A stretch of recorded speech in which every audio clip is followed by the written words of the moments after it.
servais, et elle aussi. Un petit cépage qu'on trouve quasiment plus en France qui s'appelle le persan. J'ai découvert quand je travaillais du côté d'Annecy un jeune vigneron qui justement fait un beau travail sur ses anciens cépages. Donc le persan le persan de chez Nicolas Gonin, qui a ce petit caractère un peu acidulé, cette petite rusticité qu'on aime bien, notamment qu'on trouve aussi sur la mondeuse, ces tanins un petit peu accrocheurs qui vont vraiment s'opposer avec le caractère fondant, confit, moelleux de la viande de jarret de veau. C'est une sommelière, moi je suis obligé d'ouvrir un magnum. Je pense à un vigneron particulièrement qu'on adore tous les deux, mais malheureusement il ne fait pas de magnum, donc on va avoir 2 bouteilles. De Richard Leroy, c'est un vigneron qui fait des chenins merveilleux du côté de Rabelais-sur-Léon en Anjou. Donc sa cuvée, les Noëls de Montbelot, donc un chenin vinifié de manière assez naturelle, qui dévoile une minéralité, une énergie, une vibration assez phénoménale. On l'aime d'autant plus que c'est relativement difficile d'en trouver. Donc il a toujours une saveur bien particulière. Cet œuf qui suit toutes les saisons, en ce moment c'est un peu la meilleure saison parce qu'il est préparé avec de la truffe noire et des artichauts. Un vigneron que j'aime beaucoup également qui s'appelle Alexandre Bain, un Pouilly fumé, même s'il a plus le gros nom Pouilly fumé, ça reste un vin merveilleux, un petit peu différent des sauvignons qu'on connaît, c'est beaucoup plus riche, beaucoup plus séreux, plus confié avec des petites touches un peu exotiques et cette petite évolution qui va faire écho avec le champignon. J'ai plutôt envie de boire autre chose que du vin, j'ai envie de boire une bière, mais pas n'importe quelle bière. Une bière qui se rapproche vraiment du vin et que tous les vignerons adorent, c'est la Cantillon. C'est une bière bien particulière qu'on appelle une gueuse. Donc finalement un vin de céréales qui est refermenté naturellement en fût. C'est une bière qu'il faut garder aussi avec un caractère bien spécial, une acidité bien particulière. Et donc moi je vois vraiment ça avec les copains parce que ça désaltère, c'est vif, c'est nerveux et voilà, et ça interpelle et ça met en appétit. Un vin aussi avec beaucoup de fruits charnus. J'aime un cépage particulièrement dans le Beaujolais, le Gamay. Pourquoi pas un Fleury de chez Yvon Métra en 2014.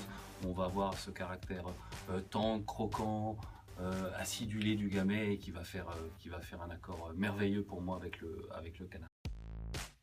J'ai envie de boire un vin voilà, faut y aller doucement, faut le comprendre, des vins un petit peu différents. C'est pourquoi j'ai envie de goûter un vin géorgien, un vin assez mystique avec cette dimension un peu traditionnelle qui est élevée dans ces grandes amphores qu'on appelle les Couevris.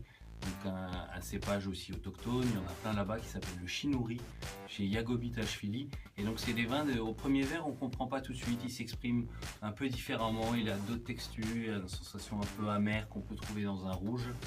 Donc on appelle ça des vins de macération, des vins oranges.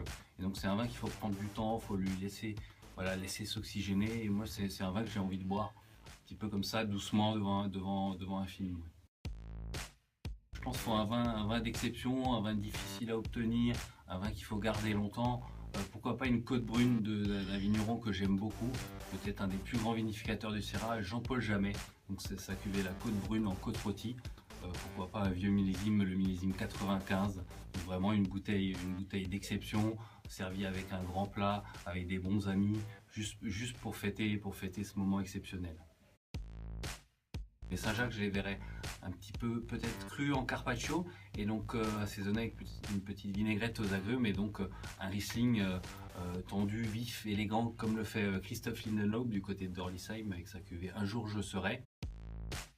J'ai découvert un bar à vin formidable la semaine dernière du côté de Copenhague, ça s'appelle Den Vandret. C'est un bar à vin qui a été créé par un importateur de vin.